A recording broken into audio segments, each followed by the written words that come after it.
Rahman Rahim. Assalamu alaikum, dear students. Hope you are in the pink of your health. As we all know, it was solar eclipse yesterday. So let's try to know about these eclipses today. How and when they occur.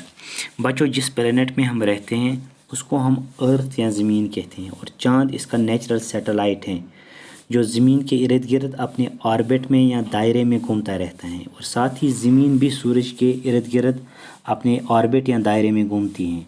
हमें मालूम है कि सूरज से ही हमें रोशनी मिलती है। इस गर्दिश revolution के दौरान कभी कभी चाँद, ज़मीन और सूरज एक ही स्ट्रेट लाइन में आ जाते हैं। इस सूरत हाल को हम इक्लिप्स कहते हैं। इस वीडियो में हम दोनों इक्लिप्स के बारे में जानेंगे, यानी कि ल्यूनर इक्लिप्स और सोलर इक्लिप्स के बारे में हम जानेंगे। पहले हम जानेंगे सोलर इक्लिप्स के बारे में। किसी न्यू मून डे के दिन में एक ऐसी सूरत हाल पेश आती है कि जब सन, अर्थ और मून एक ही कतार में आ जाते हैं तो उसमें चाँद का जो साया है वो ज़मीन पर पड़ता है। इस सूरत हाल में याद रहे कि जो मून होता है वो सेंटर में होता है। इसको हम सोलर इक्लिप्स कहा जाता है। जो कल भी हमने देखा सोलर इक्लिप्स, यानी कि मून का जो साया है वो ज़मीन पर पड़ा। जिस जगह अंधेरा ज़्यादा होता है, डार्क स्पॉट ज़्यादा हो जाता है, उसको उम्रा कहते हैं। और जहाँ पर कम साया पड़ता है, लाइटर पार्ट होता है, इसको हम पेनुम्रा कहते हैं। अगर हम पेनुम्रा से सोलर इक्लिप्स को देखेंगे तो हम देखेंगे कि सूरज पूरी तरह चाँद से नहीं ढका पाएंगे, तो इसको हम पार्शल सोलर इक्लिप्स कहते हैं। लेकिन अगर हम अंधेरे हिस्से में डार्क स्पॉट में इक्लिप्स को देखेंगे तो हम सूरज को पूरी तरह से ढका हुआ पाएंगे, तो इसको हम टोटल ल्यूनर इक्लिप्स कहते हैं। अब बात करते हैं ल्यूनर इक्लिप्स के बारे में।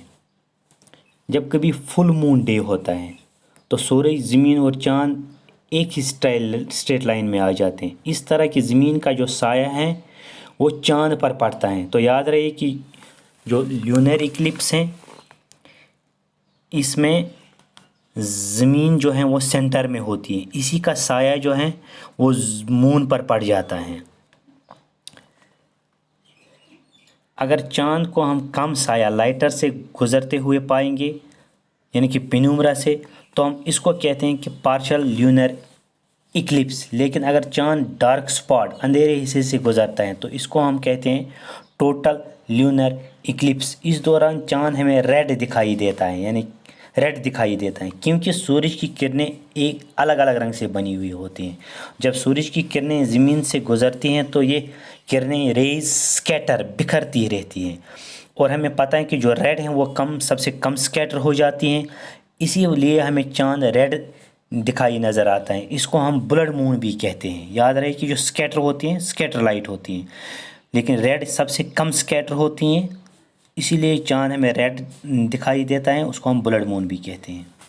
अब देखेंगे जो कंडीशंस हैं वो कंडीशंस, यानी कि कब इक्लिप्सेस होते हैं। पहला, सोलर इक्लिप्स हमेशा होता है जब न्यू मून डे होती हैं, और जो ल्यूनर इक्लिप्स होते हैं वो हमेशा फुल मून डे पे होती हैं। लेकिन क्या हर फुल मून डे और न्यू मून डे पे ये इक्लिप्सेस होते हैं? नहीं। इसकी वजह यह है कि जो चाँद की ऑर्बिट हैं वो ज़मीन की ऑर्बिट से थोड़ी झुकी हुई होती हैं, टिल्ट हुई होती हैं, इसलिए सन, मून और अर्थ एक ही स्ट्रेट लाइन में आने की जो पॉसिबिलिटी है वो कम होती है। इसीलिए हर न्यू मून डे और हर फुल मून डे में इक्लिप्सेस नहीं होते हैं। अगर हम बच्चों कभी भी इक्लिप्स को देखना चाहते हैं तो हमें इक्लिप्स ग्लासेस पहनने पड़ते हैं। हमें डायरेक्ट इक्लिप्स को नहीं देखना चाहिए, क्योंकि इससे हमारी आंखों को नुकसान या अंधे भी हो सकते हैं।